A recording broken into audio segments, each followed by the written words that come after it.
Bonsoir chers auditeurs, nous allons avoir une émission passionnante, je pense, pour la plupart de ceux qui s'intéressent à la santé, sur les dysfonctionnements des laboratoires pharmaceutiques. Et nous avons le privilège ce soir de recevoir sur ce libre journal des sciences et des techniques animé par votre serviteur Paul Devez, bien entendu sur Radio Courtoisie, le docteur Bernard Dalberg. Alors le docteur Bernard Dalberg, je vais le présenter rapidement, mais il a publié récemment un livre absolument passionnant dont je recommande vivement l'achat, la lecture, tout ce qu'il faut faire pour pouvoir le lire et le digérer. Ce livre s'intitule Omerta dans les labos pharmaceutiques. Il a été écrit avec Anne-Laure Barré. Et le sous-titre, c'est Confessions d'un médecin, édité chez Flammarion Enquête. Avant que nous commencions à rentrer dans le vif du sujet, je voudrais évoquer rapidement le parcours professionnel du docteur Bernard Dalberg. Bernard Dalberg est âgé de 56 ans et il a fait son internat de médecine à l'hôpital avant d'obtenir un diplôme de docteur en médecine à l'université Paris 13. À la suite de ce doctorat, le docteur Dalberg a pratiqué 4 années de médecine générale en milieu libéral. Et ensuite, le docteur Dalberg est rentré dans l'industrie pharmaceutique où il a passé plus de 20 ans en travaillant pour 4 laboratoires internationaux, 3 laboratoires américains et 1 européen. Et bien entendu, il a aussi, au-delà de cette formation de médecin, une formation de l'Institut supérieur de marketing où il a été essentiellement aussi responsable médico-marketing international. Donc, bien entendu, vous devinez qu'une des questions importantes que je vais lui poser, c'est comment se passe ce que l'on appelle les visiteurs médicaux, quels sont les rapports avec la profession médicale. Le docteur Dalberg a été également responsable d'affaires médicales et a quitté son dernier emploi industriel qui était une filiale de l'américain Merck. Merck, il faut savoir que c'est, si je ne m'abuse, docteur Dalberg, le plus gros laboratoire pharmaceutique au monde. C'est du moins l'un des plus gros. L'un des plus gros. Alors, le docteur Dalberg a vu des choses qui ne lui ont pas plu. Et il a été ce qui s'appelle un lanceur d'alerte, et en particulier pour un certain nombre de médicaments ou de traitements médicaux utilisés pour soigner l'hépatite. Je pourrais citer le stylo Viraferon qui s'est souvent trouvé être défectueux. Vous avez également Victrelis, on vous parlerait peut-être tout à l'heure, et il a été licencié pour avoir osé parler de ces alertes internes. Il faut savoir que, bien entendu, la plupart du temps, lorsque un laboratoire commercialise un produit qui est dangereux, logiquement, on imagine qu'il serait heureux qu'on signale les dangers de ce médicament pour qu'on arrête la commercialisation, mais c'est là où le bas blesse. C'est-à-dire que très souvent, eh bien, il y a ce qui s'appelle une omerta, c'est-à-dire le laboratoire dit surtout ne dites pas que mon médicament peut avoir des effets secondaires dangereux. Alors, ce point est très important parce que il faut quand même se rendre compte que les effets secondaires des médicaments représente quasiment en France l'une des premières causes de mortalité. On parle de 18 000 chiffres inférieurs qui étaient cités plusieurs fois par Le Monde et la grande presse, à 40 000 morts par an, uniquement des effets secondaires des médicaments. C'est-à-dire vous avez des gens qui, par exemple, vous en parlerez tout à l'heure, docteur Dalberg, puisque vous-même, je crois, si vous le dites dans votre livre, ben vous avez été une victime de ces produits, eh bien, il faut dire que parfois, on n'a pas, pour des raisons diverses, on attrape des douleurs rhumatismales. On a mal partout et, si vous voulez, c'est souvent extrêmement handicapant. Parfois, c'est une pathologie évolutive. Par exemple, vous avez la spondylarthrite, par exemple, qui est une maladie assez désagréable. Et on prend des pilules pour ne plus sentir ces douleurs. Et bien entendu, c'est un peu comme on prendrait de l'aspirine, c'est-à-dire qu'on s'attend à ce que ces pilules ne fassent que vous empêcher d'avoir mal au genou, mal à l'épaule et ainsi de suite. Et pareil, à ce moment-là, vous avez la grande surprise de mourir par une crise cardiaque, ce qui est définitif, ou d'avoir d'autres effets secondaires qui n'étaient pas annoncés. Et beaucoup de gens, si vous voulez, aujourd'hui, on peut, comme je dis, mettons pour fixer à la louche, entre 20 et 40 000 personnes meurent par an des effets secondaires inattendus des médicaments. Alors vous allez me dire, bon, on prend un médicament pour soigner une pathologie, on doit s'attendre à ce que les médicaments ne soient pas innocents, c'est-à-dire qu'il y ait des effets secondaires. Mais très souvent, on ne prévient personne de l'existence de ces effets secondaires. Vous pouvez très bien dire, j'ai tellement mal à l'épaule que je veux bien risquer d'augmenter mes chances d'avoir une crise cardiaque d'un facteur de 3 ou 4, parce que la douleur est insupportable, mais on ne vous prévient pas de cette situation qui fait que si jamais vous essayez de remplacer une douleur par un risque, eh bien vous pourriez prendre des précautions. Alors j'ai trop parlé et je vais donner la parole au docteur Dalberg. Avant cela, je pense que avant que vous rentrez dans le vif du sujet, il intéresserait beaucoup nos auditeurs d'avoir une idée de votre parcours personnel et surtout comment, en tant que médecin, vous êtes devenu, je dirais, un professionnel de la pharmacie. Tout d'accord, merci de m'inviter sur l'antenne de Radio Courtoisie. Bonsoir à tous les auditeurs et les auditrices. Alors, votre question est un petit peu temporelle. C'est qu'est-ce qui fait que je suis passé de médecin à cadre dans l'industrie pharmaceutique. Alors, c'est, je dirais, un peu comme pour tout le monde dans la vie, les réorientations professionnelles, les orientations professionnelles tout court, c'est souvent lié à des rencontres. Et pour moi, ça a été lié à une rencontre et à mon histoire personnelle. Il se trouve que à ce moment-là, j'exerçais la médecine en libéral et je participais, comme beaucoup de médecins libéraux, à des développements d'études cliniques. Et à un moment donné, le laboratoire pour lequel je travaillais, donc en tant que médecin libéral pour une pathologie particulière, une maladie particulière, m'invite à auditionner les résultats de l'étude en général à laquelle je participais. Et puis j'ai trouvé là des gens particulièrement aimables qui m'ont dit mais vous savez vous avez le profil pour rentrer dans l'industrie pharmaceutique. Alors on m'annonce ça un peu comme si j'allais rentrer au séminaire. Je dis mais qu'est-ce que ça veut dire rentrer dans l'industrie pharmaceutique? On me dit écoutez vous avez un goût pour le médicament, son développement, venez nous voir. Moi je connais un laboratoire qui peut vous recevoir et qui va vous écouter puis vous allez discuter avec eux. Bon, donc je prends un rendez-vous et puis là je tombe sur des gens qui avaient une passion, une véritable passion pour le développement du médicament, qui me disent les choses que je voulais entendre.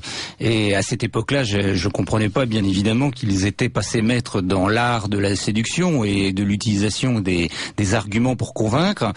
Bref, c'était pas très difficile de dépister chez moi, si je puis m'exprimer ainsi, le fait que je voyais d'un mauvais œil d'exercer la médecine tout seul, dans un cabinet ou dans une structure particulière, et d'avoir assez peu de contact avec les collègues.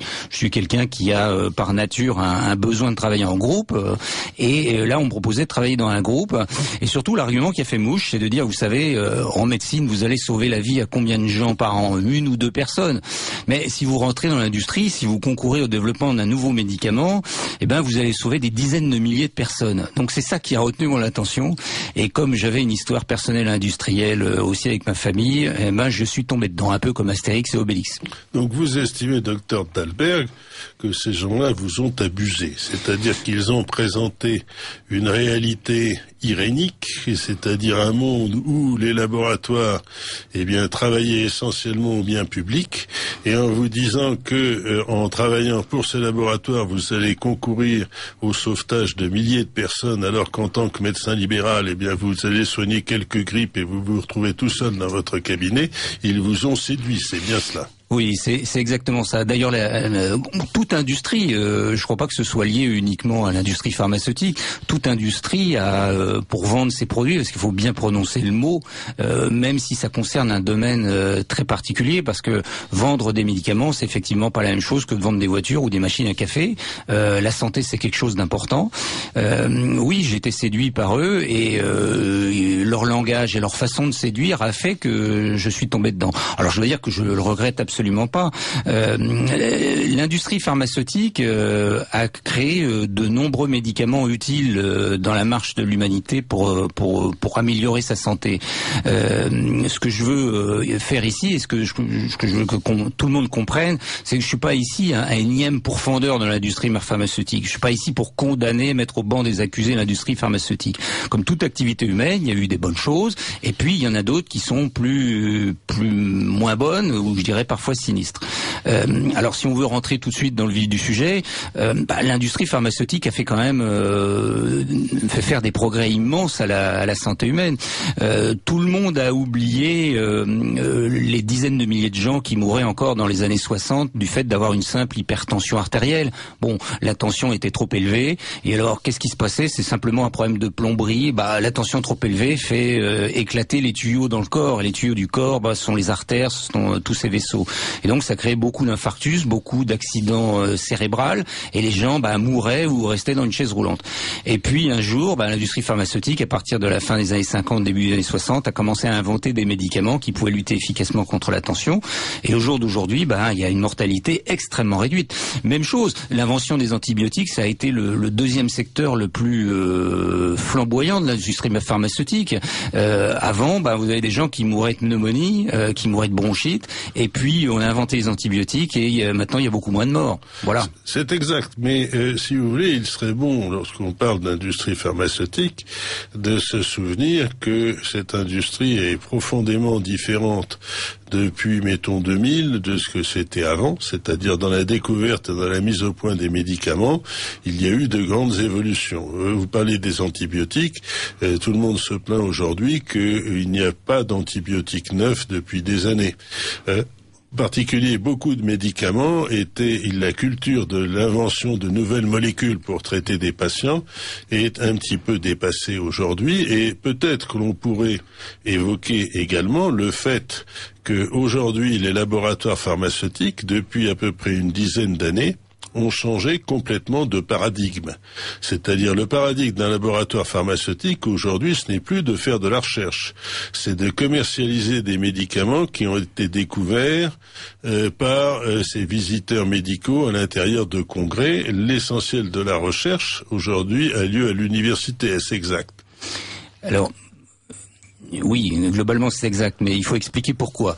Il y a beaucoup de questions, et beaucoup de questions qui tournent autour de la même chose. Jusqu'à il y a à peu près une dizaine d'années, comme vous le dites, effectivement, l'industrie pharmaceutique a vécu son âge d'or parce qu'il était très simple de découvrir des molécules chimiques. Alors, des chercheurs à l'intérieur des structures de l'industrie pharmaceutique découvraient des molécules, en créaient, et puis on se disait mais qu'est-ce qu'on va en faire? Et on cherchait, et puis souvent, alors basé sur des données extrêmement solides, on disait on va le tester dans telle ou telle maladie pour laquelle il y avait un besoin. Et puis on trouvait les antibiotiques, on trouvait pour l'hypertension, on trouvait pour le cancer, on trouvait des nouveaux vaccins. Et puis cette période dite de la chimie s'est arrêtée progressivement, effectivement, il y a une dizaine d'années. D'abord pour un point extrêmement trivial, c'est que on est arrivé au bout du rouleau de la chimie. C'est-à-dire que la chimie d'aujourd'hui n'est plus capable de trouver de nouveaux médicaments révolutionnaires, ou très peu.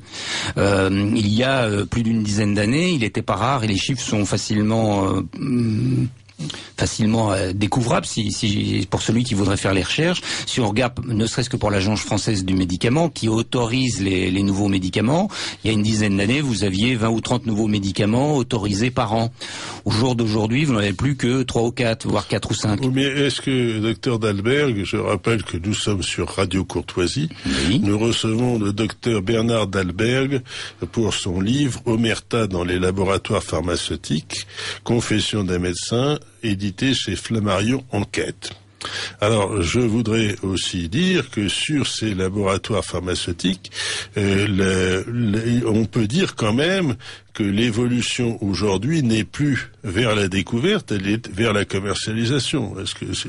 Oui, c'est totalement exact. Puisque les temps sont devenus durs, il y a d'abord la difficulté de trouver de nouvelles molécules, il y a les biotechnologies qui sont arrivées, mais c'est pas suffisant et ça demande beaucoup plus d'argent, beaucoup plus d'investissement. Il faut savoir aujourd'hui, pour développer un nouveau médicament, qu'il soit chimique ou biotechnologique, il faut entre 1,5 et 1 milliard de dollars. Donc c'est beaucoup. Donc il faut absolument le rentabiliser. Enfin, disons au moins 200 millions d'euros, si on voulait prendre une hypothèse. Au moins. Donc c'est déjà un premier point. Après, les agences entre guillemets qui sont chargées d'autoriser les nouveaux médicaments sont de plus en plus draconiennes. Elles demandent des niveaux de preuve de plus en plus élevés. Il faut savoir aussi que vous parliez de l'agence française qui n'homologue qu'un nombre réduit de molécules par an. Mais une bonne partie des travaux de cette agence française est court-circuitée par l'agence européenne. Un très grand nombre de molécules sont d'abord autorisées et acceptées par l'agence européenne avant de passer par l'agence française. Est-ce exact? Alors c'est totalement exact. Au jour d'aujourd'hui, c'est l'agence européenne qui délivre des autorisations pour l'ensemble du continent. Et après les agences françaises, et en l'occurrence l'ANSM aujourd'hui, qui s'appelait il n'y a pas si longtemps encore l'AFSAPS, cette agence n'a que peu de pouvoir finalement. Elle n'a que le pouvoir que de réguler la molécule sur son autorisation. Elle peut pas la refuser. Et pour parler de cas classiques, par exemple, il y a eu ces dernières années, que ce soit avant la commercialisation ou après, des passes d'armes entre l'agence européenne et l'agence française. Alors, dans le cadre d'une molécule à mettre sur le marché, par exemple l'Arcoxia. L'Arcoxia est une molécule pour traiter les douleurs, un anti-inflammatoire, on a mal au dos, mal dans le dos, mal à l'épaule. Eh bien, l'autorisation européenne a eu lieu. Et puis la France, à un moment donné, a dit non, moi je veux pas autoriser ce médicament sur le marché français parce qu'il nous semble dangereux. Pourquoi? Puisque ce médicament était un peu le successeur du tristement célèbre Vioxx qui a tué 40 000 personnes aux États-Unis. Alors on va, si vous voulez bien, docteur, nous allons parler du Vioxx de façon assez détaillée. Parce que d'abord, le Vioxx est, à mon avis, un cas d'école. Et ensuite, c'est un médicament que vous connaissez bien. Oui, je le connais bien puisque j'ai été moi-même une victime. Mais avant d'en parler, terminons cette histoire pour illustrer l'histoire de l'Arcoxia. Donc la France a dit non, moi je veux pas, d'autant que les États-Unis avaient refusé sa commercialisation du fait du danger de l'héritier du Vioxx dont vous venez de parler. Et puis l'Europe, bizarrement, l'a autorisé. Et beaucoup de pays européens ont dit non, c'est trop dangereux. Et la France a lutté pendant des années. Et pour finir, eh bien, le médicament a fini par se retrouver dans nos pharmacies à force de combats qu'a livré l'entreprise Merck pour faire en sorte que ce médicament soit autorisé. Voilà. Donc ça, c'est une des raisons. Alors la deuxième chose, on parlait des médicaments en cours de commercialisation. Je pense que nos auditeurs ont sûrement entendu parler de l'histoire. Il y a quelques mois, il y a eu tout un scandale qui a été fait en France sur les pilules. Alors il y a plusieurs générations. Alors les plus anciennes, première, deuxième génération, puis les plus récentes, troisième et quatrième génération. Puis à un moment donné, les données scientifiques ont démontré que pour une efficacité identique sur la contraception pour les femmes, contraception orale, eh bien il y avait 2 à 3 fois plus de risques de mourir de maladies cardiovasculaires avec les pilules de troisième et quatrième génération. Alors sur ces entrefaites, l'agence française a interdit l'une d'elles, des déremboursements ont eu lieu, et puis l'affaire a été portée à la communauté européenne.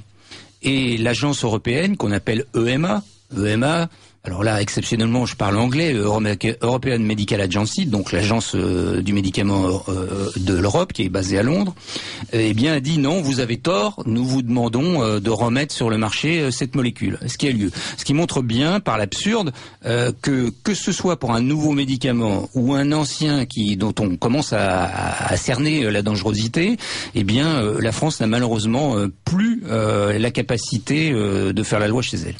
Oui, docteur Dalberg, je voudrais quand même dire que ça se passe à plusieurs niveaux.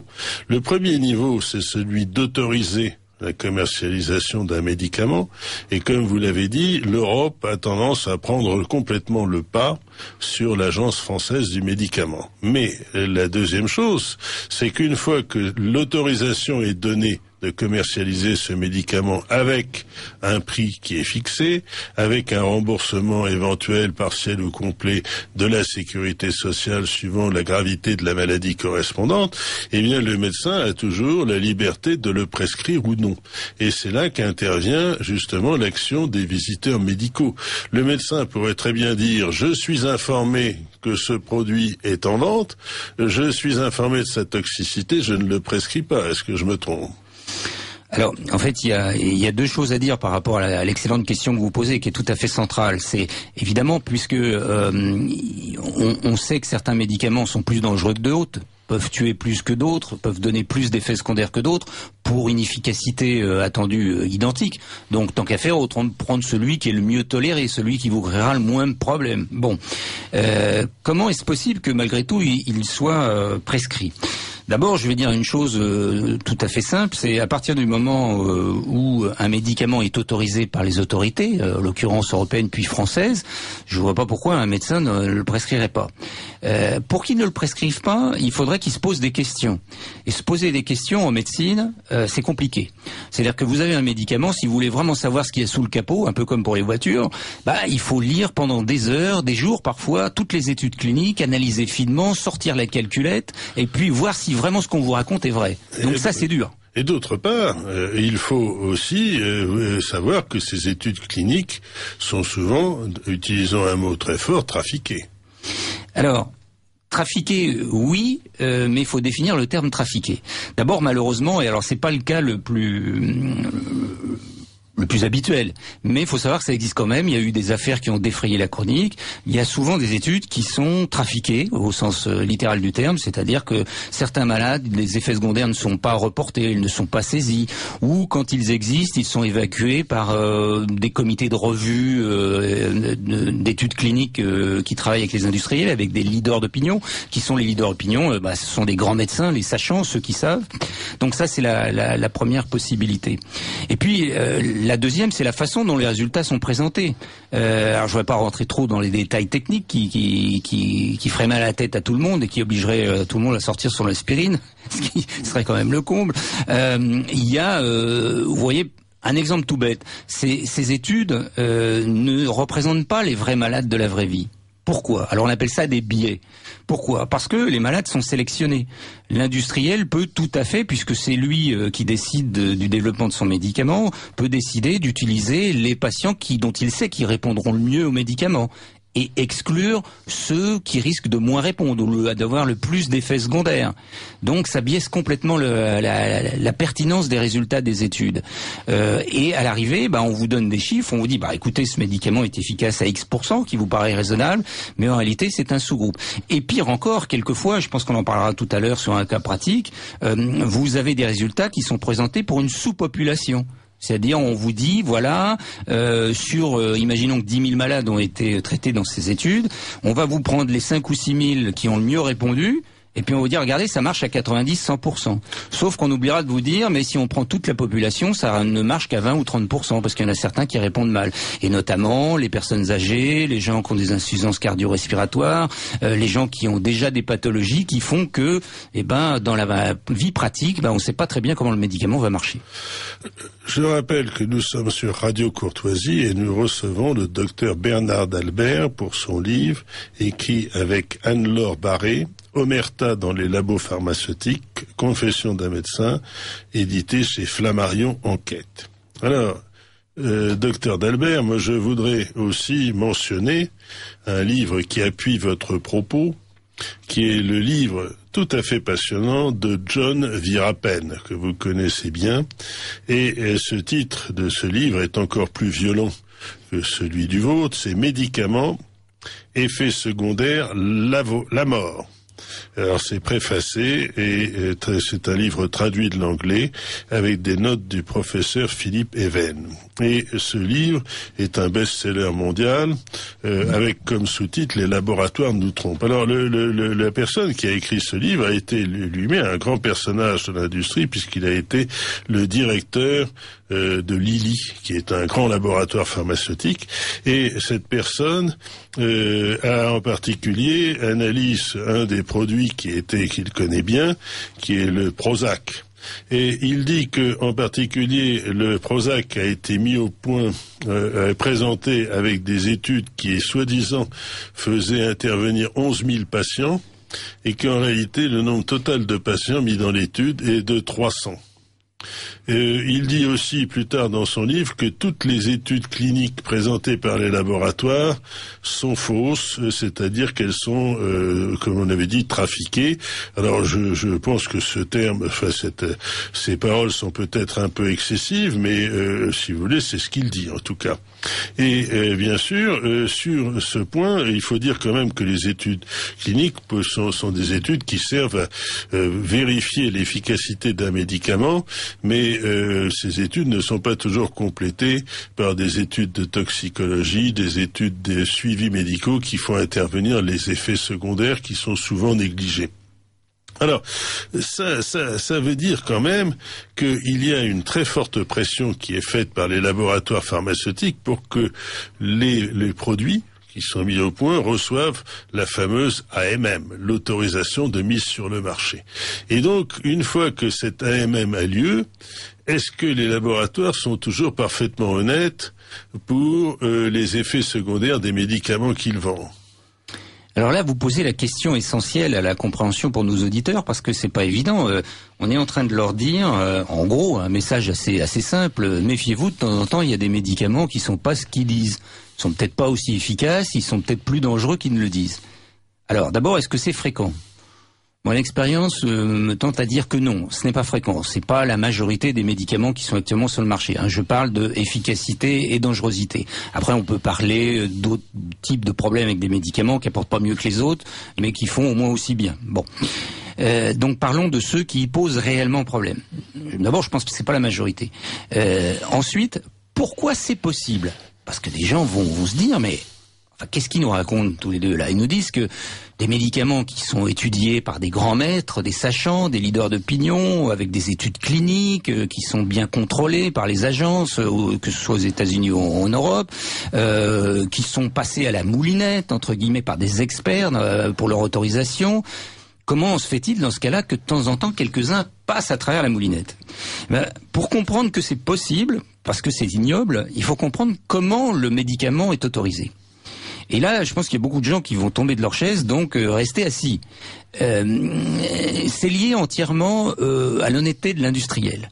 Le système est fait de telle façon que si un industriel est honnête, tout se passera bien. S'il est malhonnête, ça se passera beaucoup mieux. Parce que depuis le début, c'est l'industriel qui découvre la molécule. C'est lui qui choisit dans quelle indication, qui sera la plus rentable, il va le développer. Et s'il y a une indication potentielle qui est noble, mais qui prend trop de risques, s'il dit bah voilà, je vais être obligé de mettre $1 milliard au moins, mais je vais pas avoir un bon prix à la sortie, et puis il n'y a pas assez de médicaments, il le développera pas, même s'il y a un besoin. Et puis le deuxième point, c'est que lors du développement de ces études, c'est l'industriel qui contrôle tout, c'est-à-dire qu'il s'auto-certifie. C'est-à-dire que les études cliniques, ce ne sont pas les pouvoirs publics qui les mettent en jeu. C'est pas une tierce partie qui n'est pas dans un conflit d'intérêts de vente ultérieure. Ce sont les industriels qui enrôlent les malades, qui payent les sociétés savantes et les leaders d'opinion pour pouvoir montrer que ça marche. Alors ce point est absolument essentiel. Lorsqu'une entreprise pharmaceutique veut obtenir l'autorisation de mise sur le marché d'un produit, eh bien normalement, sauf exception, il y a des exceptions, en particulier dans l'oncologie qui est le traitement du cancer. On en parlera peut-être si on a le temps, mais sauf exception, toute la charge des études cliniques comparatives pour vérifier si, par exemple, le médicament nouveau a davantage d'efficacité que les médicaments classiques ou pas de médicaments du tout, ça s'appelle un placebo, est à la charge entièrement de l'industriel. Il fait ses études, il les développe dans un ordre qui est codifié, il y a la phase 1, la phase 2 et ainsi de suite, on ne va pas rentrer dans ces détails, et une fois que son dossier est complet, il le soumet à l'autorité européenne ou enfin ce qui a remplacé la FSAPS ou la Food and Drugs Administration aux États-Unis. Et très souvent d'ailleurs, ça commence par les États-Unis parce que ça représente le marché principal. Tout passe par les États-Unis. Il faut quand même se dire que la plupart du temps, les entreprises pharmaceutiques sont très peu intéressées par les petits marchés comme les marchés européens. Le grand marché, c'est le marché américain, il faut le dire. Et donc ils vont passer par la Food and Drugs Administration, en anglais dans le texte, je ne peux pas traduire ceci, et ils vont présenter ce dossier qui va être ensuite analysé pour aboutir éventuellement à une autorisation. Ce processus prend entre 5 et 10 ans en gros.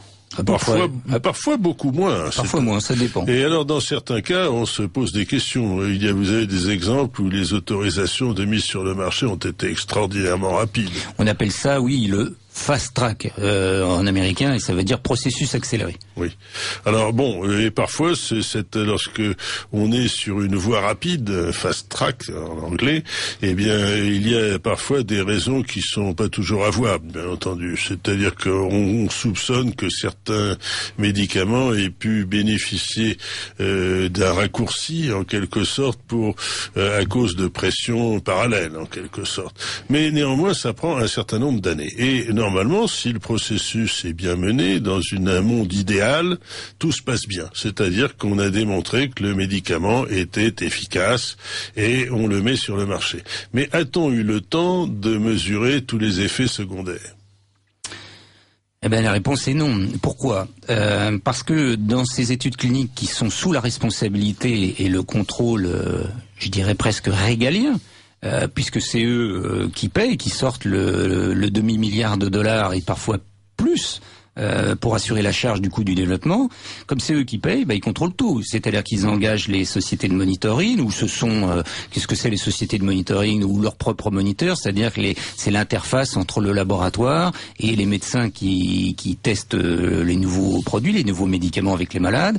Et donc quelquefois, si les industriels sont indélicats, encore une fois, je dis pas que c'est la majorité, c'est une minorité, mais malheureusement ça peut faire mal lorsque ça arrive, ils peuvent tout simplement omettre de noter quelques effets qui seraient un peu difficiles.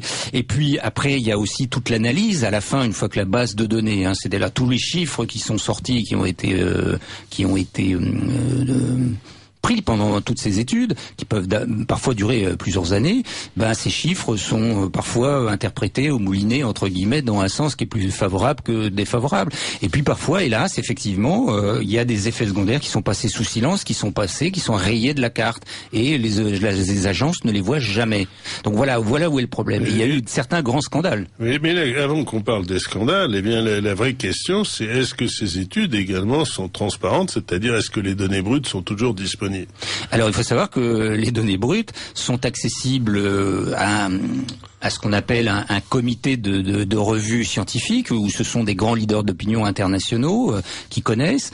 C'est-à-dire qu'on leur présente les résultats. Je l'ai vu faire moi-même, on leur présente les résultats, on leur dit voilà les résultats. Mais ils n'ont pas accès à la base de données pour essayer de voir si les résultats sont moins favorables, si on les analyse autrement. La plupart du temps, c'est le secret industriel qui est invoqué, à la fois sur le comité scientifique, mais aussi sur les agences. Mais c'est-à-dire qu'en quelque sorte, vous avez un industriel qui va mener ses propres analyses et ensuite il dit voici quelles sont mes analyses. Et en fait, circuler, il n'y a rien à voir, on ne peut pas vérifier, on ne peut pas accéder aux données pour éventuellement faire de contre-analyse. Alors, théoriquement, aux États-Unis, la FDA et en Europe, l'EMA peuvent faire des inspections. C'est-à-dire que pendant le développement de l'étude et après sont autorisés à regarder si les bonnes pratiques cliniques, bon en gros si l'étude a été bien menée, si on n'en fume pas tout le monde, si tout est honnête, mais tous les gens dans l'industrie pharmaceutique savent que il est facile de contourner l'obstacle, puisque si certaines données plaisent pas ou sont dangereuses pour l'enregistrement futur et l'autorisation de vente du médicament, certaines données ne peuvent ne pas être saisies. Tout simplement.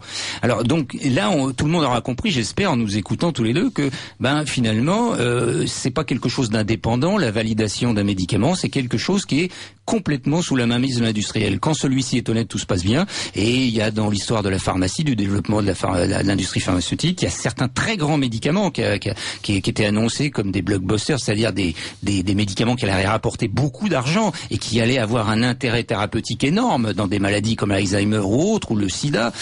Ces médicaments sont tombés brutalement parce qu'au cours du développement, l'industriel a eu l'honnêteté de dire ça marche pas ou c'est dangereux avec des effets secondaires élevés. Alors il faut dire que l'honnêteté est une chose, mais dans un monde comme celui où nous vivons aujourd'hui, on peut dire que la seule chose qui protège le consommateur, c'est la crainte des sanctions.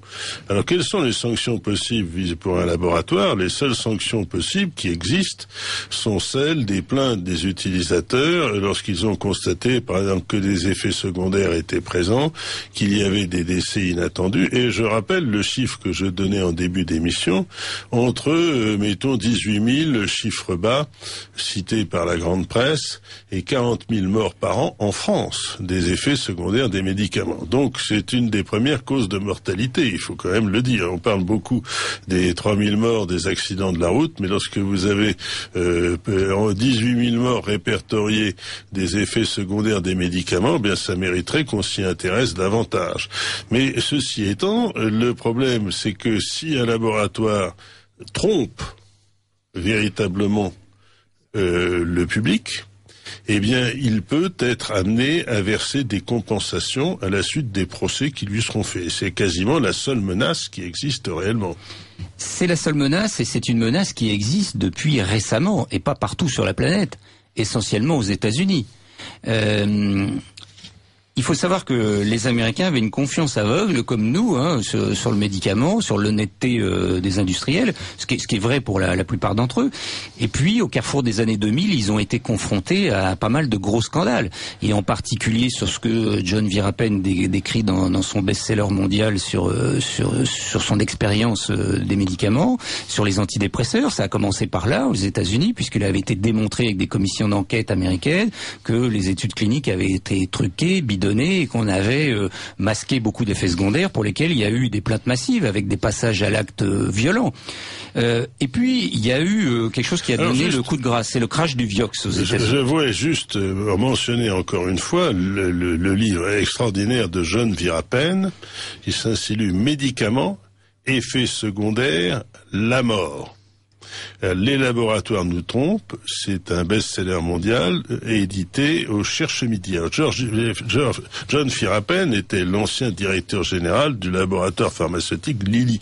C'est donc pas quelqu'un c'est quelqu'un qui connaît bien ce dont il parle, et il mentionnait dans ce livre en particulier le scandale du Prozac. Alors le Prozac est toujours prescrit de façon très étendue en France comme un antidépresseur, et il parle dans son livre de milliers de morts, de meurtres, c'est-à-dire qu'en particulier un quart de million de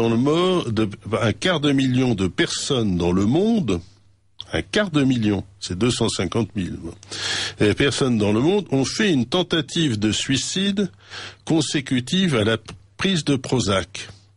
Et 25 000, c'est-à-dire 10% de ces personnes qui ont fait une tentative de suicide ont réussi leur tentative de suicide. Il y a donc 25 000 morts par suicide qui peuvent être attribués à l'usage du Prozac. Et ceci est quand même assez fascinant parce que normalement l'auteur de ce livre, John Virapene, il dit cette estimation date de 99, il y a 14 ans, et elle trouble souvent mon sommeil, car 14 ans se sont encore écoulés et le Prozac sont non seulement toujours sur le marché, mais de plus en plus prescrits.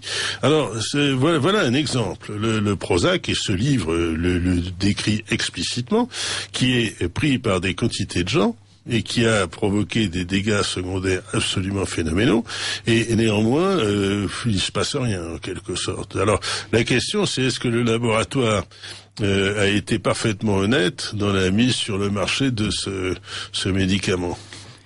Écoutez, je peux pas parler à la place de John Virapet parce que moi j'ai pas eu l'expérience de travailler avec le laboratoire qui a fait ce médicament. Ce qu'il faut savoir, c'est que aux États-Unis, le laboratoire fabricant, Lilly en l'occurrence, a versé des sommes colossales à la justice américaine en indemnité aux malades. Donc aux États-Unis, le gendarme du médicament, la justice américaine ne rigole pas avec ça. Et depuis 2004 d'ailleurs, il y a une réglementation extrêmement féroce qui s'appelle le FCPA, alors Foreign Corrupt Practice Act, qui est en gros une bible anticorruption pour les industriels, qui va même jusqu'à envisager la possibilité de poursuivre, que la justice américaine poursuive les collaborateurs dans un autre pays, en dehors du territoire américain. Et en Europe, nous, pendant ce temps-là, rien du tout. Il n'y a aucune juridiction, d'une manière générale, sur la lutte anticorruption en Europe. La communauté européenne a, en début de cette année, au mois de janvier 2014, pointé la France comme ayant des mesures très insuffisantes pour lutter contre la corruption, qui, je rappelle, coûte, parce que ça coûte la corruption, ça coûte des morts, mais au plein de vue global industriel, en dehors de la pharmacie, ça coûte environ 120 milliards d'euros par an à la communauté européenne. Bon, ça serait mieux dans nos poches, nous les citoyens, plutôt que dans les poches des corrupteurs. Mais pour revenir à l'industrie pharmaceutique, en Europe, il n'y a rien. Et en France, vous avez la loi dite Bertrand de décembre 2011, familièrement bien appelée, qui a été créée, alors c'est mieux que rien, dans la mouvance du scandale Mediator, qui promet quoi aux gens qui fraudent? Quelques mois de prison, quelques dizaines de milliers d'euros d'amende, et à titre personnel, l'interdiction d'exercer leur métier pendant quelques années. Mais tout le monde s'en moque. C'est complètement inefficace. Vous avez nos voisins britanniques qui ont depuis 2010 passé une loi anticorruption, une des plus sévères du monde, qui est le Bribery Act. Eh bien, pourquoi la France ne le fait pas? C'est une question que tous les citoyens devraient se poser. Donc, effectivement, vous le disiez tout à l'heure, la peur du gendarme, ça existe. S'il n'y a pas des lois répressives, eh bien, ça ne marchera pas. Et en France, notre premier scandale, qui est toujours en cours, dont on ne connaît pas l'issue, c'est le scandale du Mediator. Alors peut-être modifiera-t-il, peut-être y aura-t-il des peines exemplaires, mais il faut savoir aujourd'hui que selon les données françaises disponibles, les condamnations effectives d'industriels du médicament, il n'y en a pas. Pour l'instant, il n'y en a jamais eu. Mais on va revenir peut-être sur le Mediator, mais je voudrais que nous restions quand même dans le droit fil de notre propos, parce que il est important que nous abordions tous les sujets au fur et à mesure.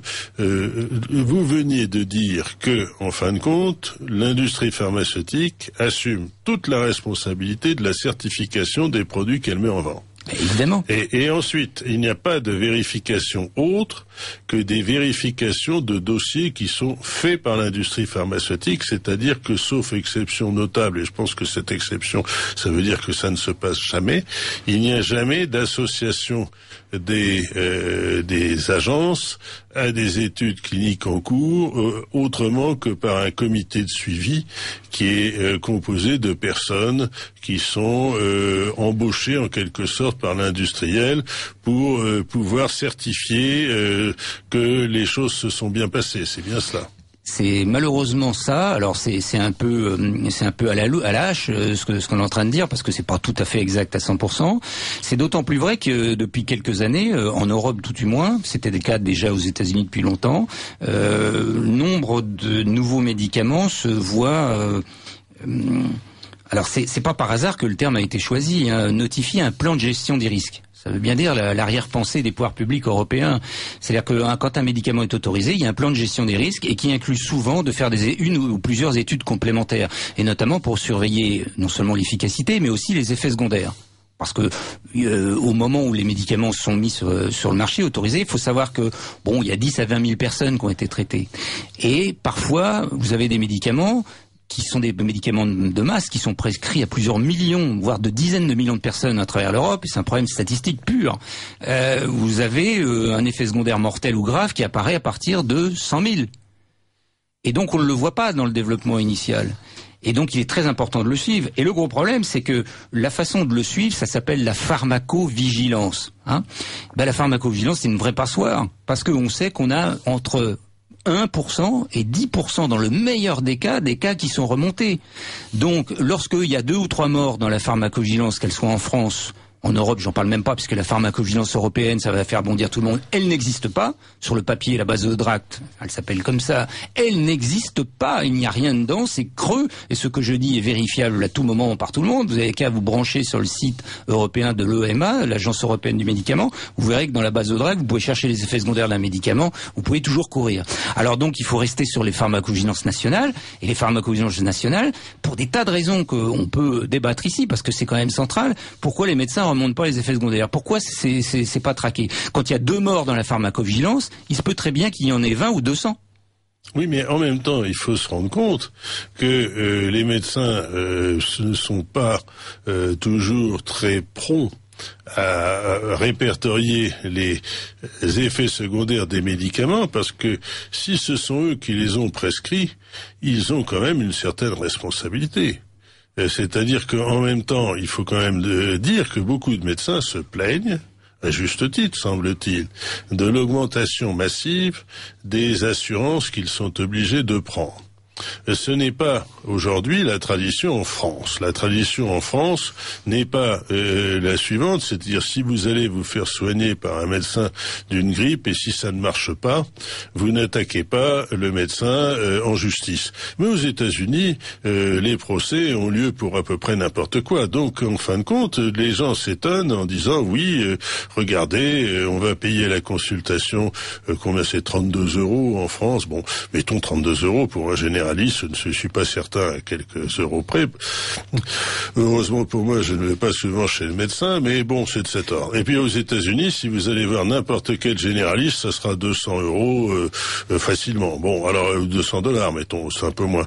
Et les gens vous disent, oh, c'est extraordinaire, les médecins américains roulent sur l'or. C'est pas tout à fait vrai. Ils sont obligés de payer une grande partie de leurs honoraires en assurance parce que les patients sont prêts à leur faire des procès tout le temps. Et donc, il y a une espèce de multiplication des procès. Donc aujourd'hui, eh bien, il est évident que si par exemple, un médecin honnête est séduit par la description qui est faite d'une molécule et il va la prescrire à un de ses patients, et si ce patient développe des effets secondaires, par exemple, et vient lui voir en disant, vous savez, le produit que vous m'avez administré, ça va pas, etc., eh bien, il va se sentir coupable et il ne sera peut-être pas prompt à vouloir le déclarer. Est-ce qu'il n'y a pas un peu de ça?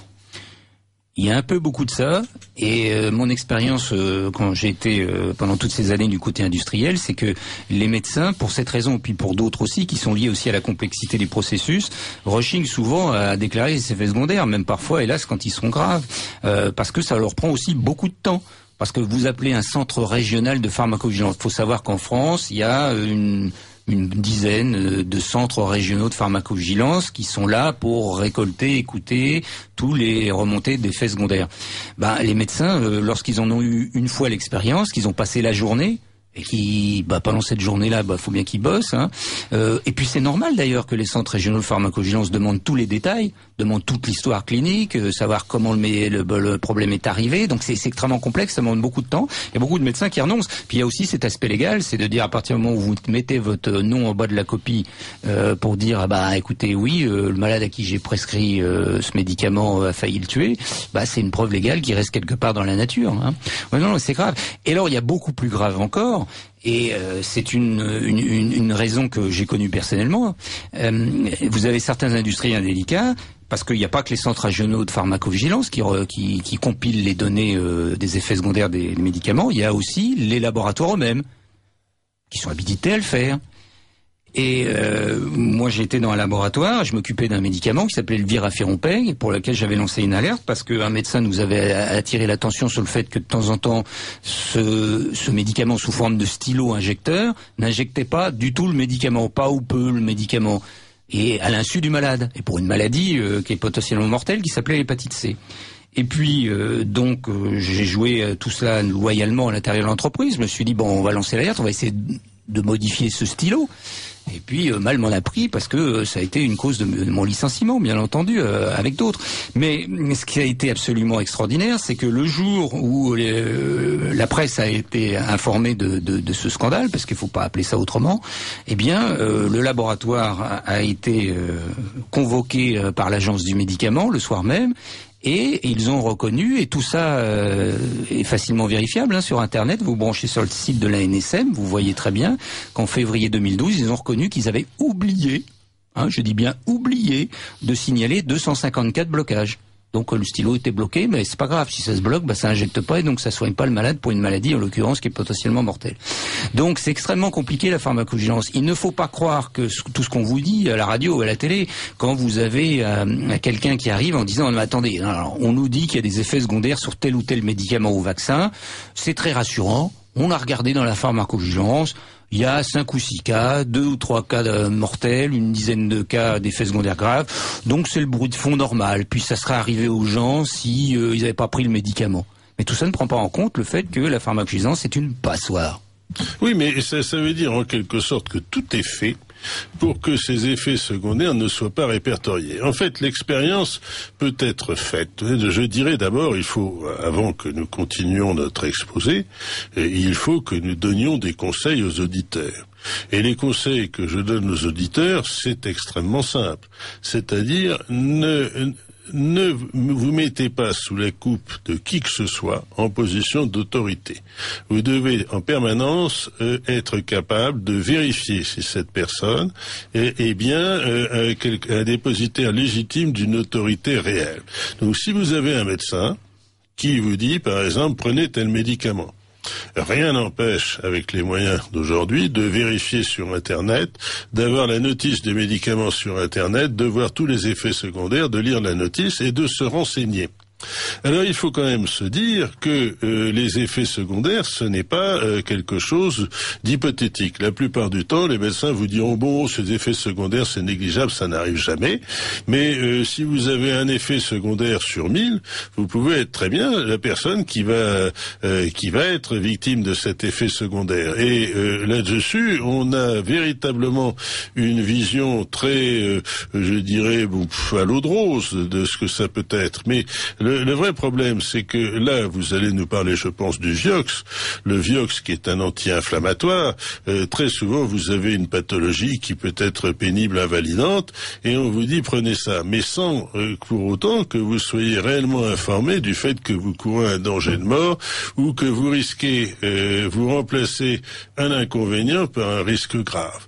Et c'est exactement ce qui s'est passé avec le Mediator. Le Mediator a provoqué, alors que tout le monde connaissait les effets de ce médicament, provoquer des milliers de morts. Et il a fallu des efforts considérables de plusieurs, ce qu'on appelle des lanceurs d'alerte, pour bien mettre ceci en évidence, malgré le fait que le laboratoire qui vendait le Mediator, je ne sais pas si je peux le nommer, mais c'est Servier, qui est décédé avant que arrive le procès qui devait avoir lieu parce qu'il était poursuivi en justice à ce sujet. D'ailleurs, l'affaire n'est toujours pas jugée.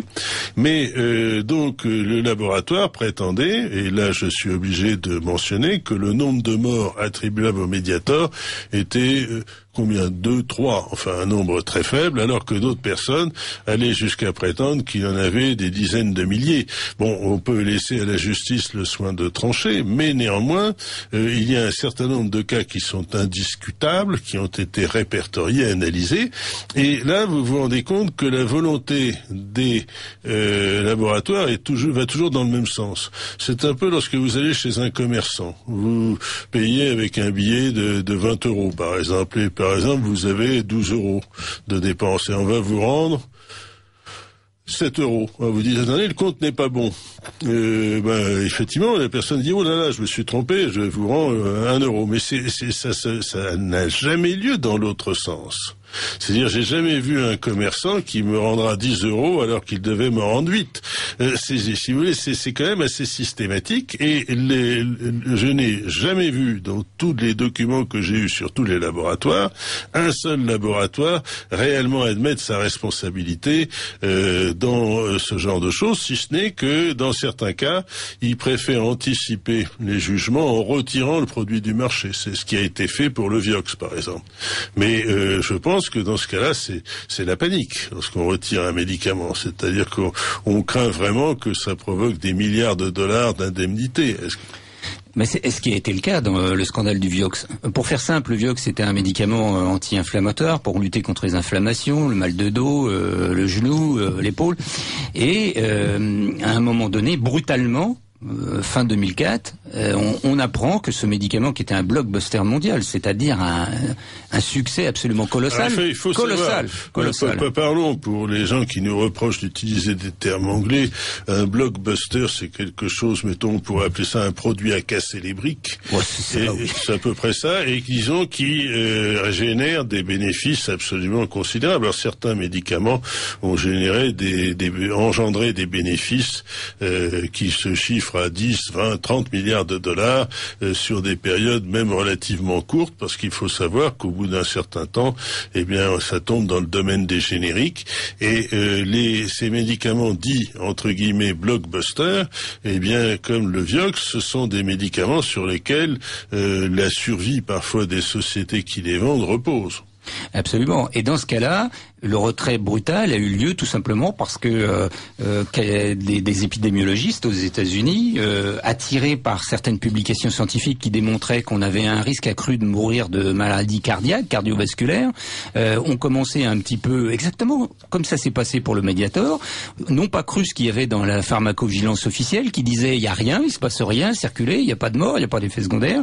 On commençait à regarder dans la vraie vie, en pratique, et à regarder parmi les malades qui en prenaient dans des bases de données qui sont un peu celles de notre équivalent, enfin c'est pas exactement ça, mais de notre sécurité sociale. On regardait les gens qui étaient décédés dans les 3 ou 4 mois qui suivaient. Et d'un seul coup, on arrivait à des chiffres effrayants qui ont abouti à 40 000 morts. Alors, David Graham, qui avait fait ses travaux, a expliqué tout simplement à la Food and Drug Administration et à la presse américaine en disant, vous voyez, le crash du Vioxx, c'est comme si 1 ou 2 de nos avions de ligne s'écrasaient toutes les semaines. Depuis le début de la commercialisation. Il est clair que si 1 ou 2 de nos avions de ligne s'écrasaient toutes les semaines sur le territoire américain, on aurait mis tous les avions au sol et puis on aurait cherché à savoir d'où ça venait. Là, on n'a rien fait. Alors, ça a traumatisé beaucoup les États-Unis qui ont dit on ne s'y fera plus reprendre. Mais ça montre par l'absurde, effectivement, que c'est possible. Alors en France, je signale que le crash du Vioxx, officiellement, ça n'a rien généré du tout. Alors, je vous rappelle que vous êtes sur Radio Courtoisie, vous écoutez le libre journal des sciences et des techniques, animé par votre serviteur Paul Devesse, et nous avons le privilège ce soir de recevoir le docteur Bernard Dalberg, qui est l'auteur, avec Anne-Laure Barré, du livre Omerta dans les laboratoires pharmaceutiques, ou les labos pharmaceutiques, excusez-moi, Confession d'un médecin, édité chez Flammarion Enquête. Alors nous parlions du Vioxx. Donnons quelques chiffres. Le Vioxx est un produit par Merck. Merck est probablement, je ne sais plus si la statistique est exacte aujourd'hui, le premier laboratoire pharmaceutique mondial, à peu de choses près, ou un des premiers. C'est Novartis. Est-ce que c'est Novartis ? Ça varie beaucoup en fonction de certains paramètres, mais officiellement c'est Pfizer qui est le numéro 1. Pfizer, oui, c'est voilà. Pfizer, mais donc il est dans les 5 premiers. En tout cas, certainement dans les 5 premiers. Bien, alors laissons le hit parade des profits. Et ce Merck a commercialisé le Vioxx, V-I-O-X-X, entre 99 et 2004. Et pourtant, il n'a pas publié le résultat de ses recherches qui montrait dès 2001 que son médicament augmentait nettement le risque de crise cardiaque. Et comme plusieurs personnes l'ont constaté. Dans la période de cette commercialisation, il y a eu plus de 30 000 morts, peut-être 40 000, rien qu'aux États-Unis. Et alors ce médicament était très efficace, je crois. Enfin, oui, son efficacité était réelle. C'est-à-dire que, si vous voulez, c'est un médicament, en gros, vous aviez mal partout, vous le preniez, vous n'avez plus mal nulle part, donc si vous voulez, les gens étaient ravis de cet effet, et parce que, si vous voulez, ça veut pas dire qu'ils n'arrivaient pas à soigner les gens, mais le problème, ce sont ces autres effets. Et en particulier, c'est l'arthrite qui est, comme ceux qui en sont victimes le savent, qui est une pathologie extrêmement invalidante, et on estime que ça a provoqué 160 000 crises cardiaques et attaques cérébrales qui ont résulté environ 30 000 décès. Bon. Alors, il faut aussi savoir une chose. Vous parliez de la détection en pharmacovigilance, c'est-à-dire des accidents détectés. En gros, la plupart du temps, on ne détecte que les morts. C'est-à-dire que lorsque quelqu'un décède et on cherche à savoir si c'est une personne jeune, bien portant, quelle est la cause de son décès, et si ce décès paraît suspect, eh bien on peut de temps en temps dire eh bien c'est concomitant avec par exemple la prise d'un médicament. Mais vous avez tous ceux qui ne décèdent pas et tous ceux qui ne portent pas nécessairement plainte, c'est-à-dire que vous avez une cohorte considérable de personnes qui sont disons atteintes de pathologies graves à la suite de ça. Alors, par exemple, on parlait d'accidents. Si vous prenez les accidents de la route, vous avez peut-être 3000 morts par an, mais vous avez 10 fois plus de blessés graves ou de personnes qui en demeurent invalides. Donc on pourrait estimer que si vous avez 30 000 morts, ça fait peut-être 300 000 patients ayant souffert véritablement d'effets graves. C'est l'ordre de grandeur. Mais simplement, ces chiffres sont impossibles à vérifier parce que il n'y a pas toujours la remontée correspondante. Là, on revient au point de départ de notre discussion, c'est que la pharmacovigilance, la remontée de toutes ces informations ne fonctionne pas ou dysfonctionne. Aux États-Unis, le scandale du Vioxx a donné lieu à des milliards de dollars de pénalités, à tel point que, à un moment, les analystes financiers disaient que Merck allait plonger, allait couler, allait être mis sous tutelle de la FDA et couler, ce qui n'a pas été le cas. En Europe, et en France en particulier, il n'y a eu aucun procès, aucune poursuite, malgré que des malades aient porté plainte. Le système français dysfonctionne totalement pour reconnaître les malades. Parce que quand même, à un moment donné, que ce soit par un phénomène de corruption, de traficage de données, ce qui a été le cas pour l'affaire du Vioxx, qui a été amplement prouvé, ou que ce soit malheureusement quelque chose qui n'était pas possible de prévoir au départ, ça peut toujours arriver, il faut quand même indemniser les malades. Et en France, on n'indemnise pas les malades. Et pour une raison bien simple, c'est que aux États-Unis, on autorise les procès groupés. C'est-à-dire que 500 malades peuvent se grouper ensemble avec un seul avocat ou 2-3 avocats pour demander des indemnités. En France, c'est pas autorisé. En France, on appelle ça, alors je suis désolé d'utiliser le mot, mais les class actions, les actions de groupe. Eh bien, les actions de groupe, c'est autorisé depuis peu pour, par exemple, si vous avez un problème avec votre frigo, votre voiture, vous pouvez vous associer avec votre voisin ou avec 50 ou 60 autres personnes parce que votre voiture fait pas ce qu'elle doit faire, pour laquelle elle a été vendue. Mais pour le médicament, vous pouvez pas. Et le tragique de cette affaire du Vioxx, c'est que des milliards de dollars ont été versés comme pénalité aux malades, soit ceux aux familles de ceux qui étaient morts ou aux autres qui étaient dans une chaise roulante. Et puis en France, zéro. Oui, alors c'est ça qui est extraordinaire. C'est-à-dire que le Vioxx a été utilisé massivement aux États-Unis et massivement en France, en Europe. Bon. Et on estime qu'il y a plus de 30 000 morts, mettons 40 000, rien qu'aux États-Unis. Et en 2007, Merck a accepté un règlement à l'amiable concernant 95% des 26 600 plaintes déposées aux États-Unis et a versé à ses plaignants 5 milliards de dollars, ce qui quand même est quelque chose d'important. Et en France, officiellement, il y a 0 mort reconnu et 0 personne ayant subi un effet secondaire du Vioxx. C'est hallucinant. Il y avait un représentant de la République qui s'appelait Autain a essayé de mettre en place à l'époque, en 2004, une commission d'enquête parlementaire en France, comme ça a été le cas pour le Mediator, d'ailleurs plus récemment. Et puis cette commission d'enquête a été torpillée. Il faut dire le mot, elle a été politiquement torpillée et écrabouillée de façon à ce qu'il n'y ait pas de poursuite. Voilà. Et on arrive maintenant au bout pour la loi française des 10 ans. Puisque bientôt nous sommes en 2014, donc ça veut dire que à la fin de l'année, il n'y aura plus aucun recours possible pour les malades. Moi, je trouve que c'est une honte parce que la moindre des choses, c'est quand même de reconnaître les erreurs qui ont été faites. Oui, mais alors c'est ça qui est hallucinant, c'est-à-dire que l'AFSAPS, l'agence a été torpillée, cette agence du médicament française, et l'État a remplacé complètement cette structure par une nouvelle agence qui s'appelle d'ailleurs l'ANSM. Bon, alors l'agence nationale de sécurité du médicament. Alors cette ANSM a remplacé l'AFSAPS simplement à cause du scandale du Mediator. C'est à la suite du scandale du Mediator où beaucoup de personnes ont stigmatisé le fait que l'AFSAPS ne réagissait pas et ils l'ont remplacé par cette nouvelle structure. Mais ce qui est aussi hallucinant, c'est qu'il n'y a pas que le Mediator.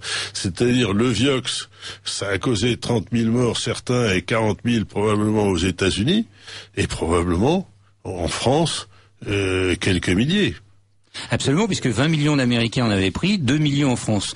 Tout le monde va faire le calcul arithmétique. En gros, c'est un calcul statistique. Donc on peut dire 4 000 morts en France à la louche. C'est très possible. Et sans compter toutes les personnes qui auront eu des infarctus, qui n'ont pas été suivies de décès, mais qui ont été suivies de séquelles diverses. Mais je vais dire quelque chose d'affreux, qui a été fait d'ailleurs pour évaluer le nombre de morts avec le Mediator. Comment on a évalué à 2 ou 3 000 le nombre de morts avec le Mediator?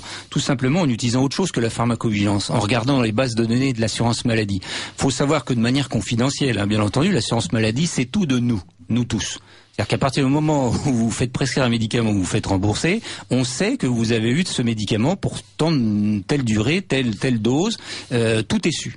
Et donc, qu'est-ce qui s'est passé aux États-Unis? Tout simplement, ils ont interrogé l'équivalence, pas tout à fait exact pour les puristes, mais enfin, simplifions, l'équivalent de quelques bases de données de médicaments, et ils se sont aperçus que un certain nombre d'Américains étaient morts dans les 3 mois qui suivaient, alors qu'ils étaient en pleine forme, qu'ils n'avaient pas d'autres pathologies, notamment pas de pathologie cardiaque. En France, on pourrait le faire demain matin si les pouvoirs publics donnaient l'ordre. Les pouvoirs publics interdisent de faire ça. Mais les pouvoirs publics ne l'ont pas fait. Ça a été fait exceptionnellement pour le Mediator compte tenu du scandale, mais ça n'a jamais été fait pour aucun autre médicament en France. Alors, ceci est un appel aux pouvoirs publics parce que, en fin de compte, la plupart du temps, les données de la sécurité sociale, on nous oppose le fait que ce sont des données privées, des données personnelles. Mais s'il y a parfaitement possibilité de traiter ces données de façon anonyme. Confidentielle. C'est-à-dire que si, par exemple, vous avez médicament X, plutôt le patient X qui reçoit tel traitement, etc., on le sait et on peut très bien mettre ça dans une base de données qui ne permettent pas d'identifier cette personne.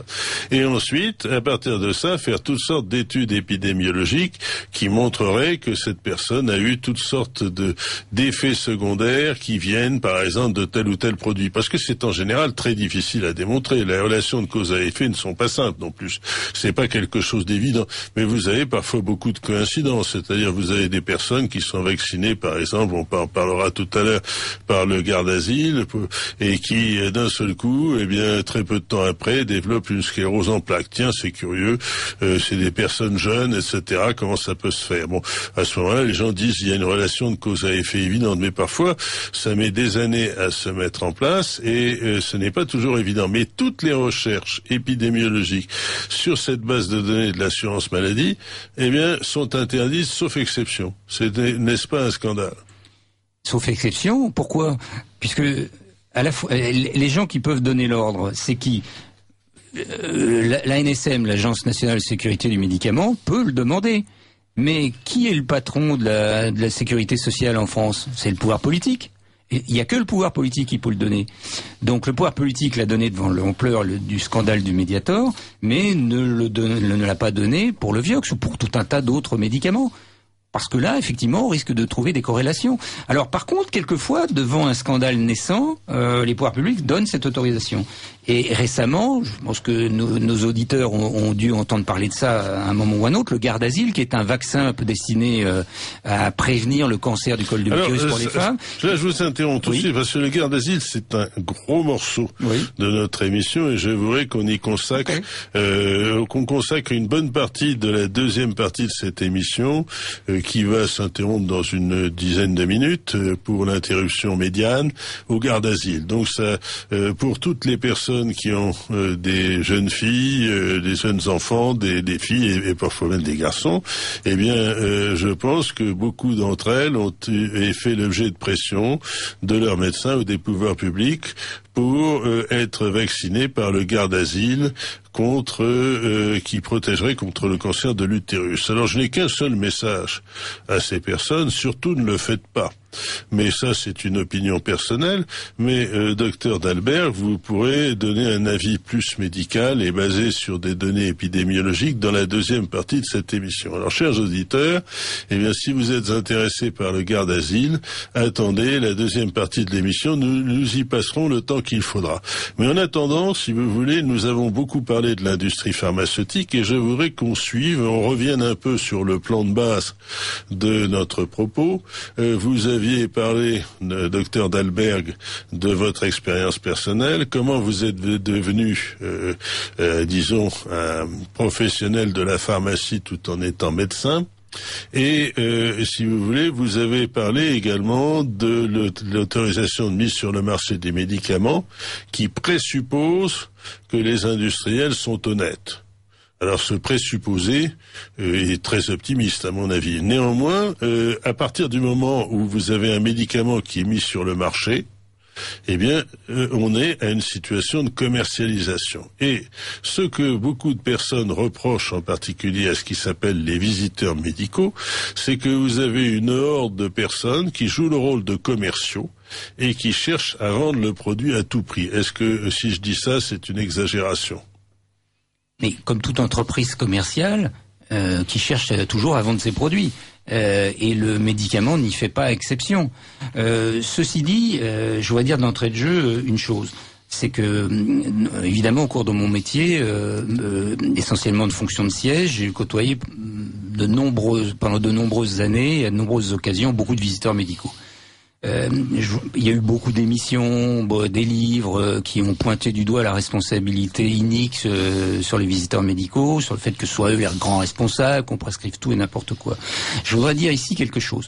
À partir du moment où un produit X ou Y est autorisé, je vois pas pourquoi on interdirait à une entreprise d'aller faire la promotion entre guillemets de son produit, en l'occurrence ici du médicament. Moi, je vais vous dire une chose. Toutes les visites médicales que j'ai pu croiser, tous les visiteurs médicaux que j'ai pu croiser dans ma carrière font honnêtement leur travail. Le problème, ce sont pas les visiteurs médicaux et leur probité. La plupart sont passionnés par ce qu'ils font. Ils essaient au maximum de montrer le médicament sous la façon qui paraît la plus honnête. Et quand je dis qui paraît la plus honnête, parce que c'est celle qu'on leur a montrée et inculquée. Ce qui se passe, c'est que la plupart du temps, les visiteurs médicaux n'ont pas de formation scientifique, ou très peu. Bon, c'est de moins en moins le cas aujourd'hui. Pardon, docteur Dalberg, est-ce que les visiteurs médicaux sont pas nécessairement des médecins? Non, ce ne sont, en grande majorité, ce sont des commerciaux. Sont des commerciaux. Mais bon, certains ont une expérience d'un bac plus 2 ou 3 sur certains aspects scientifiques, mais ce sont en aucun cas des médecins ou des pharmaciens extrêmement rares, ou par exception parce que ils y passent dans leur cursus dans le cadre de l'industrie pharmaceutique. Mais donc, la responsabilité, si responsabilité il y a sur des dérives dans l'industrie pharmaceutique, c'est les gens du siège, les gens du marketing, les directeurs des ventes, qui poussent la machine à fond et sur lesquels on emploie. Ce qu'il faut savoir, ce que les auditeurs doivent savoir, c'est que on dresse, entre guillemets, les visiteurs médicaux, un peu comme des acteurs de cinéma qui ont fait apprendre par cœur tout un texte pour jouer dans un film. On leur explique, et sur ce qu'on appelle des argumentaires, la façon dont le médicament doit être présenté. Et bien évidemment, les dieux du marketing, si je peux les appeler ainsi, montrent toujours le médicament sous leur meilleur jour. Parlent toujours des côtés positifs et le moins possible des côtés négatifs. J'ai bien compris. Donc un visiteur médical, dans l'immense majorité des cas, c'est un commercial. Ce commercial a reçu une formation accélérée lui montrant les bénéfices du médicament dont il est censé faire la propagande, et ensuite il agit vis-à-vis du médecin exactement comme un vendeur de voitures le ferait pour vanter tel ou tel modèle automobile. C'est pas plus que ça. C'est un peu plus compliqué que ça, mais quelque part, les visiteurs médicaux sont honnêtes. Moi, j'ai jamais connu de visiteurs médicaux malhonnêtes qui sciemment cachent des choses ou racontent n'importe quoi. Mais c'est les vrais responsables. S'il doit y avoir les responsables, c'est ce qu'on leur dit de raconter. C'est ce qu'on leur dit de raconter. Mais néanmoins, n'est-il pas, d'un certain point de vue, ce n'est peut-être plus vrai aujourd'hui parce qu'il y a eu des réglementations qui ont évolué, une certaine forme de tentative de corruption du milieu médical? Alors vous parlez de la visite médicale ou pas? Je parlais, par exemple, les visiteurs médicaux, par exemple, certains médecins peuvent recevoir des caisses de vin, des repas au restaurant, être invités à des croisières. Est-ce que c'est bon? Alors ça, c'était vrai. Ça a existé. Ça a existé, c'était vrai avant les années 2000. Quand j'ai commencé ma carrière, effectivement, il y avait tous ces abus qui ont été sanctionnés par une loi dite DMOS, divers mesures d'ordre social. Ça dit pas grand-chose, mais en réalité, c'est l'interdiction pure et simple des cadeaux aux médecins. Et de mon expérience récente, quand j'ai quitté l'industrie pharmaceutique, ça n'existe plus. Non, mais ça existait. Ça a existé. Mais l'influence, vous savez, la manière d'influencer les êtres humains, c'est pas forcément l'argent ou les avantages en nature. C'est surtout la force de conviction. Donc, comme les délégués médicaux sont entraînés entre guillemets à avoir une force de conviction, eh bien, c'est plutôt ça qui est efficace. C'est pas des enveloppes ou des cadeaux. J'entends bien, mais si vous voulez, bon, on peut rendre les choses agréables par, disons. Disons quelques petits biscuits, appelons ça comme ça, c'est le terme usage. Alors après, il y a les relations habituelles autorisées par la loi entre la visite médicale, les industriels et les médecins. C'est-à-dire, vous pouvez tout à fait inviter les médecins dans des congrès à l'autre bout de la terre. Vous pouvez tout à fait les héberger dans les hôtels, leur donner à manger si vous le déclarez au Conseil de l'ordre. Bon, il y a toutes ces petites choses dont vous parlez effectivement. Mais alors, la visite médicale, les visiteurs médicaux n'ont pas également comme cible uniquement les médecins. Ils ont également comme cible les pharmaciens. Alors ça dépend des médicaments. Il y a des médicaments qui ont cette vocation, mais oui, quelquefois oui. Et alors donc, pour inciter les pharmaciens à mettre des médicaments dans leur vitrine ou des choses comme cela. Alors moi-même, j'ai vécu au cours de ma carrière un scandale qui s'est soldé par une amende record de la direction, la DGCCRF, la répression de la concurrence, qui a condamné au mois de décembre 2013, donc c'est tout récemment, Merck, qui à l'époque s'appelait Schering-Plough, de 15 millions d'euros d'amende pour concurrence déloyale, avec une visite médicale qui allait sous couvert d'études bidons. Tout est détaillé dans le procès verbal qui a été émis par la DGCCRF, de l'argent pour faire en sorte de bloquer le générique qui arrivait pour le médicament qui s'appelle Subutex. C'était un traitement de substitution. Le médicament Subutex, c'était quelque chose qui est encore un autre exemple de médicament ayant posé des problèmes, et c'est utilisé, je crois, comme substitut à l'héroïne, si je ne m'abuse. C'est exact. Alors j'avais le nom de la molécule, qui est une molécule un peu compliquée. Alors ce médicament qui est Subutex, eh bien, il y a eu également des problèmes d'effets secondaires. Est-ce que je me trompe? Alors c'est compliqué et ça peut nous entraîner dans 2 ou 3 minutes de méandre. Mais il faut savoir une chose, c'est que lorsque l'autorisation d'utiliser des traitements de substitution en France a eu lieu de manière massive, c'était au carrefour des années 95-96. Et à cette époque, beaucoup de gens l'ont oublié, mais il y avait une propagation du sida absolument effarante par les toxicomanes, parce qu'il n'y avait pas de seringue pour s'injecter, pas de traitement de substitution pour sortir de l'héroïne. Donc les pouvoirs publics ont décidé sciemment d'utiliser, alors qu'il n'y avait aucun programme de substitution en France, il y avait un autre médicament plus ancien qui s'appelle la méthadone, et qui n'existait que confidentiellement en France. Donc les pouvoirs publics, pour lutter contre ça, ont décidé d'utiliser la substitution très large prescrite par les généralistes avec la buprenorphine, dont le nom commercial effectivement était Subutex. Donc ça a engendré effectivement certains scandales, des scandales avec des patients qui s'injectaient la molécule et qui pouvaient avoir des effets secondaires terribles et même en décéder, surtout avec l'association d'autres tranquillisants, ce qu'on appelle les benzodiazépines. Donc ça a défrayé la chronique. Puis il y a eu surtout du trafic, c'est-à-dire qu'il y avait des professionnels des ordonnances qui faisaient le tour des médecins pour s'en faire prescrire, et puis en fait ils leur vendaient dans la rue à d'autres toxicomanes, et ça continue encore aujourd'hui. Mais là c'est un sujet sensible parce que c'est une politique de l'État volontariste. C'est pas l'industriel, et je peux en témoigner, qui a voulu mettre sur le marché cette molécule, ce médicament. C'est l'État délibérément. Alors nous arrivons peu à peu à la fin de la première moitié de notre émission, mais je voudrais quand même faire une espèce de bilan de l'industrie pharmaceutique. A la responsabilité entière d'analyse des produits qu'elle met en vente. Et donc, si elle n'est pas totalement honnête, la présentation est, disons, entachée de problèmes. Ensuite, elle n'est pas toujours entièrement transparente, puisque les données les données brutes sont jamais disponibles. Elle ne répertorie pas toujours les effets secondaires et elle tarde à les fournir, à en faire état. Dans le meilleur des cas, elle retire elle-même les médicaments dont elle sait qu'ils vont poser des problèmes. Elle est capable de verser, d'indemniser combien, je pense, j'avais le chiffre, 5 milliards de dollars pour les patients aux États-Unis lorsqu'il s'agit du Vioxx, parce que simplement on a pu établir qu'il y a plus de 30 000 décès qui sont consécutifs à l'emploi de ce médicament aux États-Unis et rien en France. Rien en France. Ce que vous venez de dire est parfaitement exact, c'est le panorama. Et donc, est-ce que, si vous voulez, de la règle consistant à dire que l'industrie pharmaceutique est présumée honnête, et franchement crédible. C'est-à-dire vous avez des sociétés qui ont toute la responsabilité de présenter leurs produits, de l'analyser, d'en déclarer, de certifier que ces produits sont valables. On a l'impression qu'on leur laisse un peu trop la bride sur le cou. C'est le moins qu'on puisse dire. Et aux États-Unis, il y a de toute façon la sanction des procès, la sanction financière qui existe, mais en France, il n'y a rien.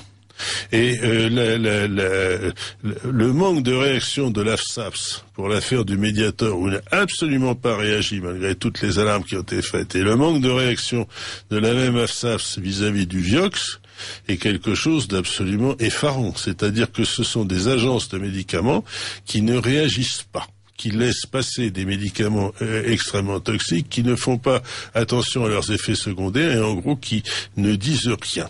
Alors là encore, ça montre que on aurait tort de leur faire confiance. Oui, parce que qui dit l'agence, la NSM aujourd'hui, dit leader d'opinion. Et les leaders d'opinion travaillent avec l'industrie pharmaceutique. Ça nécessiterait tout un développement de plusieurs minutes. Mais en gros, ils ont besoin d'argent de l'industrie pharmaceutique pour vivre, parce que sinon, s'ils travaillent pas avec les industriels, ils meurent, ils publient pas, et donc ils n'existent plus. Donc, moi je dis, il faut faire attention, parce que en France, vous avez des conflits d'intérêts terribles. Vous avez des gens qui sont appelés par les agences, qu'elles soient françaises, européennes, pour statuer sur l'autorisation d'un médicament ou pour dire est-ce qu'il est dangereux, qu'est-ce qu'on fait, le retire ou pas, ou on met des warnings, on met des alarmes pour dire il y a quelque chose qui va pas, ça crée des problèmes alors qu'on les avait pas vus avant. Moi je dis ces gens sont atteints sans qu'ils le sachent, de dysfonctionnement cognitif. Ça veut dire quoi? C'est-à-dire qu'à partir du moment où ils sont payés par les industriels, qu'on ne sait pas toujours comment ils sont payés, que les agences eux-mêmes ne le savent pas, qu'ils ne le déclarent pas aux agences, ils se retrouvent dans des commissions, et moi j'ai eu cette expérience, ils se retrouvent dans des commissions et décident des choses qu'ils ne devraient pas décider. Et en France et en Europe, c'est vraiment le pays cocagne pour ça. Hein. L'agence européenne sait qu'il y a 30 à 40% de conflits d'intérêts sur ces autorisations de mise sur le marché. Aux États-Unis, ils ont arrêté avec tout ça. Ça fait plusieurs années qu'il y a une déclaration obligatoire sur les membres de la FDA qui discutent sur l'autorisation d'un médicament. Et si les gens n'ont pas de conflit d'intérêts, ils peuvent participer. Et si jamais ils oublient, entre guillemets, vous voyez bien, je dis bien où, entre guillemets, ils oublient de déclarer conflit d'intérêts et qu'ensuite, on s'aperçoit qu'ils ont touché 100 000 ou 200 000 $ d'un industriel et qu'ils ont voté pour l'introduction d'un médicament sur le marché américain, ça peut se terminer par des amendes énormes et des peines de prison. Et en France, rien du tout. Rien du tout. C'est assez hallucinant. Alors, est-ce que on pourrait ne pas conclure, en fait, une partie de cette émission en disant que la France est un des pays les plus corrompus du monde civilisé? Ça, il y a des données au-delà du pharmaceutique qui le démontrent. Les ONG Transparency International qui classent la France quand même 11e dans les pays les moins corrompus. On est le dernier pays le moins corrompu dans tous les grands pays d'Europe de l'Ouest. Il y a eu un rapport de la Commission européenne. Alors, essayons de parler de façon claire. Le dernier des pays les moins corrompus, c'est-à-dire à l'intérieur de toute l'Europe de l'Ouest, on est le pays le plus corrompu. C'est une autre façon de le dire, une façon plus offensive et peut-être plus réaliste. Oui, parce que si vous voulez, ça devient extrêmement grave. Alors, ce qui se passe en fin de compte, c'est que en qui peut-on avoir confiance? Alors, également, vous nous dites que les visiteurs médicaux sont des braves commerciaux qui répètent ce qu'on leur dit. Mais quand même, la personne qui est responsable, c'est la personne qui leur a donné ces schémas de communication.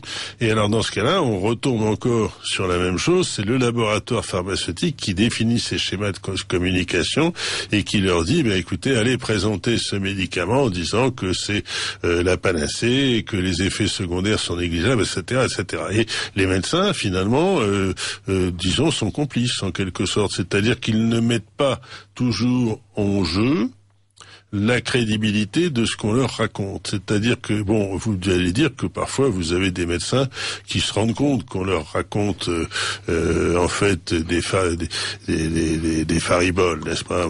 Mais c'est pas toujours le cas. Non, c'est pas toujours le cas parce que c'est très difficile de se faire une véritable idée. Je le disais tout à l'heure, il faut parfois des jours et des heures pour avoir un avis critique sur les résultats qu'on vous montre. Je voudrais dire ici que, pour ajouter que la France c'est le pays de cocagne, sur lequel on ne risque absolument rien, la peur du gendarme, ça n'existe pas. On risque, vous pouvez dire, les industries pharmaceutiques. Oui, les industries ne risquent rien, puisque ce que disent les visiteurs médicaux est contrôlé par ce qu'on appelle une commission de publicité à l'Agence nationale de sécurité du médicament, à la NSM. Donc ça veut dire qu'au moment où une campagne, entre guillemets, est décidée pour communiquer sur un médicament, eh bien tous les éléments qui sont utilisés par la visite médicale et créés par le siège, par l'industriel, sont envoyés pour avis et contrôle par l'agence de publicité, la commission de publicité. Alors il peut se passer parfois des mois avant que la commission de publicité dise non, ça vous n'avez pas le droit de le dire. Ah non, ça c'est hors AMM, c'est pas autorisé. Premier point, il s'est passé des mois, donc le mal est fait entre guillemets, ça a été dit. Puis deuxième point, la loi française, c'est l'un des rares points sur lesquels la loi française est assez bien faite. Eh bien, la loi autorise, en cas d'interdiction de publicité, la loi française autorise les pouvoirs publics à ponctionner 10% du chiffre d'affaires de la molécule pendant le moment où la promotion a été faite. Est-ce que ça a lieu souvent? Ça n'a jamais été fait. Voilà la réponse. Alors c'est quand même assez hallucinant. Je dois dire que... C'est comme si demain on roule tous trop vite devant les radars, on reçoit les amendes puis on paye pas. Bien, alors nous arrivons à la fin de cette première partie d'émission. Alors je pense que également je donne rendez-vous à nos auditeurs pour la deuxième partie dans quelques minutes, où nous allons en particulier parler du garde asile, et je pense que tous les parents de jeunes femmes, seront, ou de petites filles aussi, de jeunes garçons également, parce qu'on parle de faire vacciner les garçons par ce garde asile, devraient rester à l'écoute pour entendre la suite de notre émission.